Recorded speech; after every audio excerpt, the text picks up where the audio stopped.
Welcome to the journalistdj.com. This is actually the first Facebook interview that we're doing because Instagram is just failing us. I don't know what's up with Instagram, but it seems like they've got a lot of tech issues. Anyway, today my guest is Afronerd, and Afronerd is like this guy that makes really dope house music, and I just thought that I should have him on the show, talk to him about his career, talk to him about his journey, talk to him about what keeps him going. So he's gonna be joining us shortly, and we're gonna have a chat about everything that has to do with his music life. So if you are new to the platform, thejournalistdj.com is a dance culture platform whereby we document house culture in South Africa. And it's a niche platform because, it was started as a platform to just showcase the talent that we have, showcase the talent that Mzansi has to offer. And we do these interviews every other day whereby we chat to different people in the space and we get to know them. And the guest today, Afronerd, as his name explains, he's a nerd that enjoys house music, that enjoys creating, the culture, that enjoys, like this guy enjoys, he has dedicated his life to make. He curates and he makes dope house beats. Brother, I hope you can hear me now. Yeah, I can now. It's actually working. It's Instagram, eh? Yeah. So Instagram is an issue. Yeah. So those that are watching that don't understand what's going on. We were trying to do this interview on Instagram. It wasn't working out. Yeah. Anyway, let's get to it. Afronerd. What's up? What, bro? First of all, what's your real name? And why Afronerd? My real name is Lungisani. The name Afronerd, I think it has to do with the type of music that I do, which is Afro house and Afro tech. And since I'm a music producer, I thought maybe I'm the nerd in the music. So I just took Afro and I mixed it with nerd, and that's how I came up with the name. So why Afro? Why Afro tech? Why Afro house? It's a self-preference thing. I mean, I can do other genres like commercial house or even amapiano, which are trending, or even but as a brand, you need to sort of like know what your end goal is. So for me, it has always been like Afro house and Afro tech because it's something that's international and it doesn't really limit you as a person. So it's not like I'm doing music for South Africans only or Africans. It's the main goal is actually to do it for everyone. So that's why I'm into that. I was listening to your music. I have been following you for a while, and your music is very techy. And a lot of some people put it blunt might say, you have a lot of that white influence in your beat making, and you're a black guy. So what influences your sound? Yeah, I mean, as I said, like, trying to do, I mean, if you do music for black people, for example, I mean, they like bass and stuff, and Ama sounds and com and all of that. But since I said my end goal is actually to go international, so I try to blend, some electronic music sounds, and I try to blend them into house music, and so that when they listen to it, they can sort of like relate to it. So that's why it sounds a bit, a bit whitish, nyana, but I listen to every kind of music, so I can't really say this where I got that. It's just something that I think about when I produce. Yo, well put, man. And how has people responded to your music in your community, like your family, your friends? Where you from? When you put out this music, what is the overall feedback?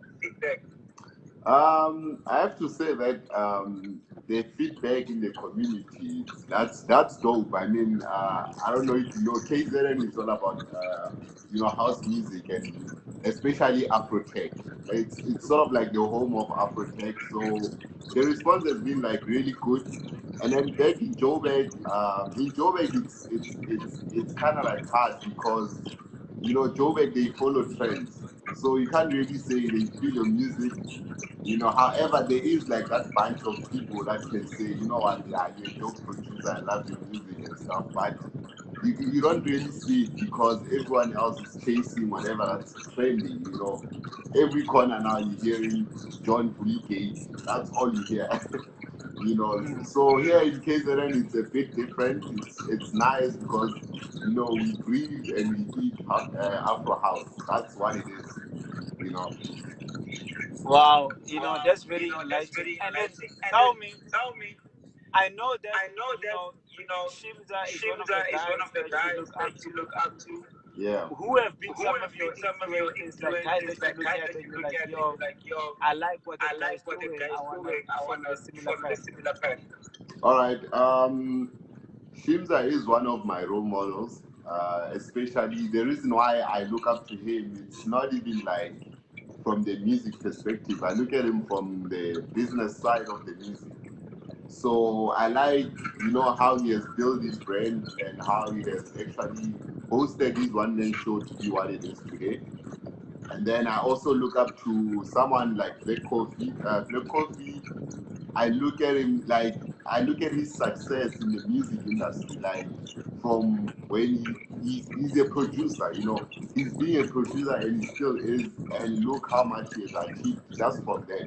He didn't have to, outsource from something else. He's been doing music, and he was not even like how can I put it? He was not even a trending producer.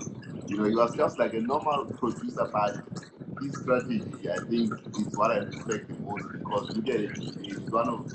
He's actually the biggest house DJ in Africa. So that's amazing. And I didn't even see it coming, to be honest, even though I'm a fan. But it shows that he really does his homework and he sits down and he strategizes and everything.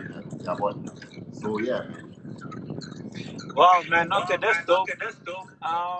KZN, like Afro Tech, you guys also produce what is debatable whether Dom is from KZN or not. But one thing that's very consistent with KZN is that Yeah, bass. That yeah. improved bass. Why do you think KZN music producers or the community love bass so much? Um, Yo, that's a difficult one, but I think in my experience, I mean, I don't think it's only a KZN thing. I think it's an African thing. I mean, if you listen to African music, it's all about bass. But then I think the gom here it's that bass that's up tempo. So it's sort of like fast. You feel like you're listening to rock or maybe electro, but then it's actually South African and everything. So I think they love that a lot.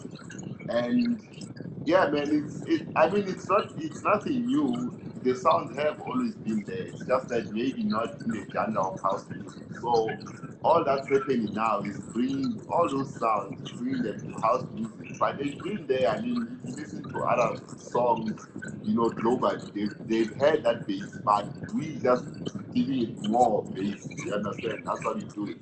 But yeah, I mean, in KZN, it's all about parties. I don't know if you've been, but it's all about the groove and everything. So that's why we love like the bass and everything. So it's all about dance. Yeah, and you collaborated with Lizzy.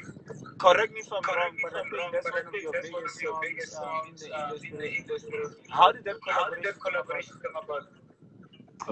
Lizzie, she's more like a sister to me, you know. But for me to even come across her, I think we're signed to a same distribution company. So at some point, the guy suggested that maybe you should actually look into working with Ulis. And then I was like, oh yeah, you've got connections. And he was like, yeah, no, I also like push her music. So then he spoke to her, and then she reached out, and then we started talking from there.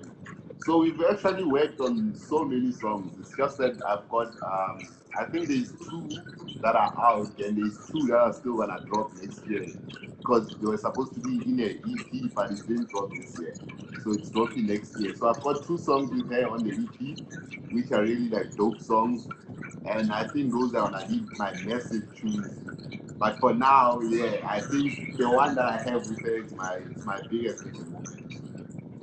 Yeah, and also, man, tell us about the project that you've dropped. For those that may not know, which projects have you dropped that are out there? I've dropped. I think early this year I dropped. So the track with Lizzy, that was in Lizzy, and then I dropped. I think I dropped a track with TJ, a guy called TJ, and the name of the track was Pula Yami. So that's also out. And then I also dropped an EP called the Solar House EP. That's actually my biggest tracks. Those tracks there, I think they're doing really well, especially overseas. So I've been getting good feedback based on those tracks from that EP. And then I also dropped an EP called Roots of Africa. And I recently, I think last week or 2 weeks ago, I dropped a single called Mental Slavery. So that's also like doing well, but it's only dropping on all digital platforms, I think, in a week or 2. So yeah, man, that's what I've been doing. Okay, dope stuff, man. And then you mentioned that like some of your music is doing well overseas. So which countries would you like to perform at, like globally? I mean, I don't have any specific one, but obviously, I think following like all the DJs from South Africa, how they went about. I think it's we first go to Europe before you even get to the States, you know. So right now I can say my focus is the whole of Europe. It doesn't really matter where it is, but just Europe, that's where I'm getting a good feedback. And maybe after that, that's when I can focus in more like in the American side, because they don't really they're not a big fan of house music, especially deep house, but they are slowly getting into it. You know, so for now the aim is actually to focus in the Europe section. Okay, dope, man. Finally, bro, it's November now. The year is almost done. Do Yeah. you have anything that you have planned? Bruh, I think because of COVID-19, I wouldn't say in terms of releasing music, I actually I've got a lot of music that I'm holding back because it doesn't make sense for me to release it now. Since like there's a lot, everyone is trying to get their tracks out there because it's almost the festive season. So, you know, I don't wanna fall in that pack. I just wanna hold on to my music and then release it early next year. So that's my plan. For now, I think it's just like doing gigs. That's basically what I'm doing, and just making more beats and stuff. Look, man, I need to come to KZN because I hear people out there love Afro tech, and that's my sound. Yeah. Haven't been there yet. Ha- Tell me, as I'm a piano at KZN, do people like I'm a piano? I'm just curious. Yeah, they do love Amapiano. I mean, the crowd does, but the DJs, they don't really love them because they don't produce Amapiano. So, because DJs, they control the club scene. You don't really get to hear them, but I mean, every club they do play them, but not as much as in Joburg. Because in Joburg, it's like you've got four Amapiano DJs before you even get one Afro Tech or Afro House DJ. So here it's always Gom and Afro Tech. That's what it is. And then maybe once we'll have one DJ who's playing Amapiano, just for the crowd. And that means my crowd is in KZN. Exactly. So it's not in Joburg. Trust me. Look, man, Afronet, bro. I really enjoyed talking to you, man, and I think we should have more conversations when you drop more music next year. We Yeah, love man. what you're doing, man, and thank you so much for your time, brother. No, thanks for having me, bro. All right, cool, man. Is there anything that you wanna say that I didn't ask? No, man. People should just, follow me at Afronet_DJ. And I like keeping my things as a surprise. So I don't like revealing things before they actually happen. So I think the best way to do it is just to encourage people to just follow my pages and follow my Instagram page and stuff. And yeah, I'll just keep revealing stuff there bit by bit when the time is right. Okay, so that means we might get a surprise project. You never know. Maybe. I'm actually working on that, but then we'll see. Yeah, I know. Yeah. Thank you, Siyabonga, Baba. All right. Salute.